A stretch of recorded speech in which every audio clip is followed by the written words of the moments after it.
Hola,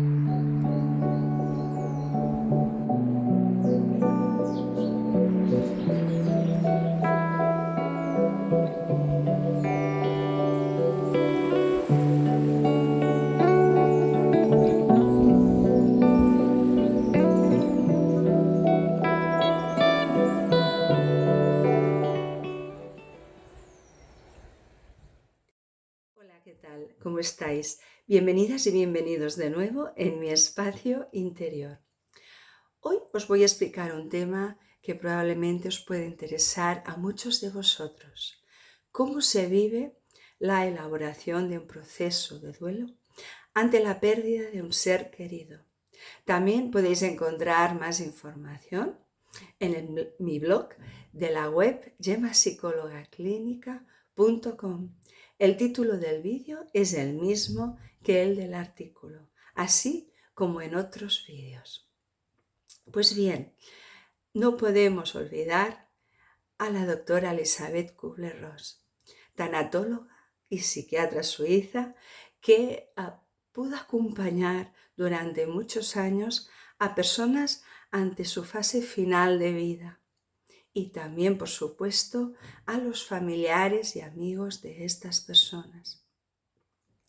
Ella misma refería que la muerte simplemente es una etapa más de la vida, que el morir es abandonar el cuerpo físico y trasladarse a una casa más bella, con el paralelismo de la mariposa que abandona su capullo y que por tanto tenemos que dignificar y tratar el acto de morir de forma tranquila y serena, como un paso más de la vida.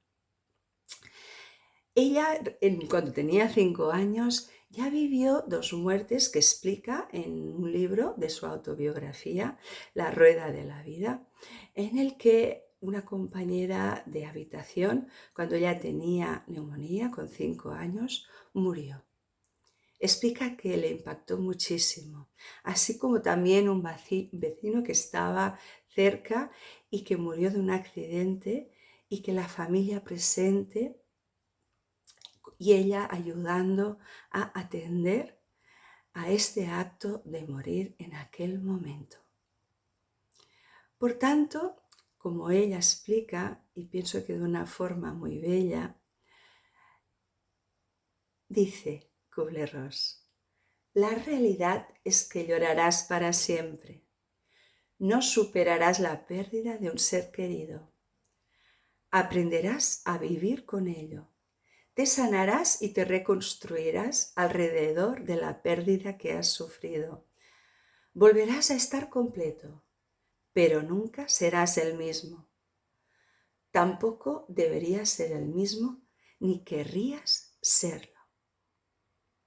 He comentado esta frase con algunas personas que han perdido a un ser fallecido y les parece que realmente es así. Es en esta línea, por supuesto. Así pues, vamos a explicar ahora con mayor detalle las 5 etapas del proceso de elaboración del duelo.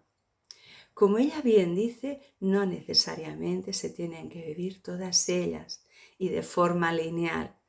Una persona puede vivir más una que otra. Y de alguna manera es lógico que sea así, ya que cada persona es un mundo. Y aún más si esta persona tenía una relación muy singular con el ser querido que ha fallecido.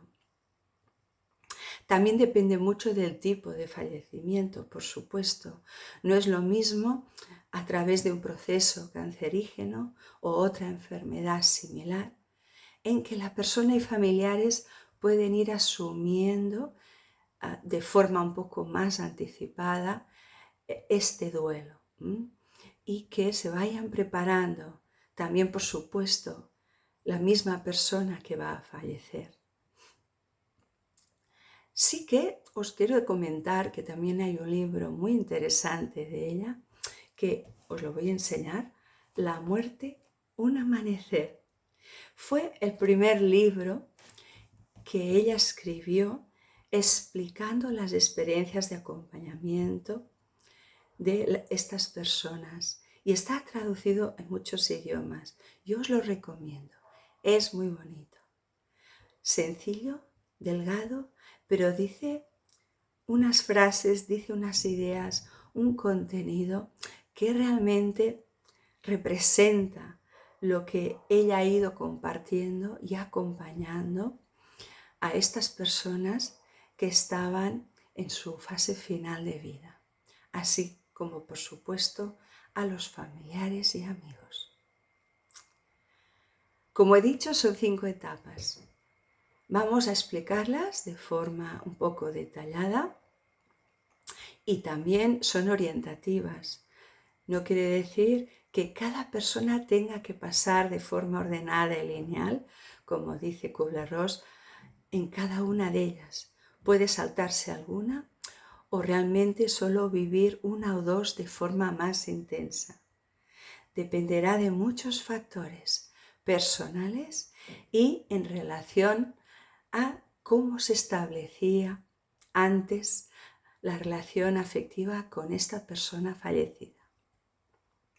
La primera etapa es la negación. Es una etapa en que el familiar, amigo, se siente muy aturdido, muy confuso y bloqueado. Realmente no sabe dónde está ni cómo se siente. Y sí que es cierto que se puede manifestar esta etapa de negación de 2 maneras. Una de ellas más indefinida, más abstracta, y otra en que la persona lo niega rotundamente, pero con cierta agresividad, con cierta rotundidad. Por tanto, los sentimientos son más intensos. Es como si dijéramos que la persona está en un estado de shock. Bien, la segunda etapa es la ira.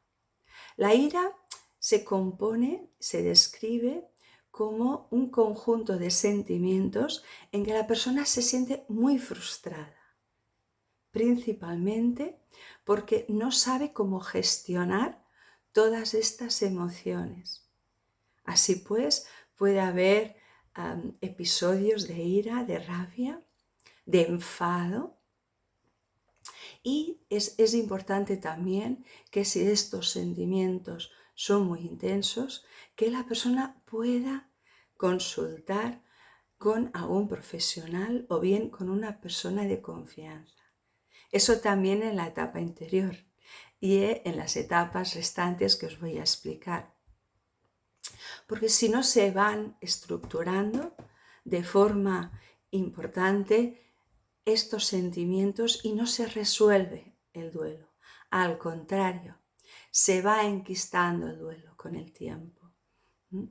La persona tiene que expresar todos estos sentimientos. La tercera etapa es la negociación. En esta etapa, la persona suele tener como más sentimientos de esperanza y de cierta relatividad, como intentando buscar algún tipo de explicación para que pueda verse como que no ha cambiado demasiadas cosas. Es esa sensación de cierta relatividad y de cierta esperanza, como un mecanismo más. En esta etapa también depende de cada persona que puede vivirla de forma más o menos intensa. Luego ya viene la cuarta etapa, que es la depresión. Aquí sí que normalmente la persona se siente mucho más triste y con unos sentimientos depresivos porque es mucho más consciente del fallecimiento de la persona querida. Puede haber muchos lloros, pensamientos irracionales, hasta a lo mejor ideas suicidas, síntomas de insomnio, de tristeza, hasta yo diría de embotamiento afectivo y cognitivo, como una confusión. Si estos sentimientos y estos síntomas depresivos son de elevada intensidad. Como os decía antes, a veces la persona no es consciente de todo ello, de toda esta sintomatología que puede llegar a ser con cierta gravedad. Si es el caso, es importante también las personas de alrededor que puedan acompañarla a hablar con esta persona para que se pueda expresar, y si realmente se prolonga en el tiempo, mejor consultar con un profesional cercano o que conozcan y que pueda un poquito darle este asesoramiento que necesita el familiar o amigo. Y ya por último tenemos la etapa de la aceptación. Aquí la persona ya ha integrado todos los sentimientos anteriores de enfado, de frustración, de desconcierto, de confusión, de tristeza, de no saber por dónde tirar, de no saber cómo gestionar. Todos estos sentimientos anteriores de las etapas que hemos explicado, la persona ya las ha integrado, ha entendido, ha comprendido todo lo que le ha ocurrido y ya gestiona de otra forma su vida. Es muy interesante esta etapa de la aceptación porque probablemente ya se produce un cambio en la persona de manera positiva, por supuesto, en el que se plantea el propósito de su vida, en cambiar según qué aspectos o proyectos nuevos.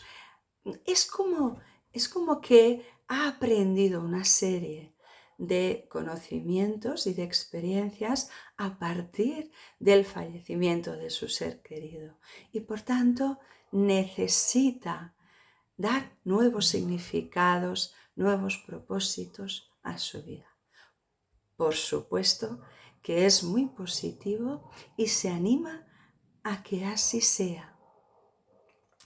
Así pues, por supuesto, si tenéis más información, podéis escribirme en mi correo gemapsicologaclínica@gmail.com y yo encantada os contestaré. Nos vemos en el próximo vídeo.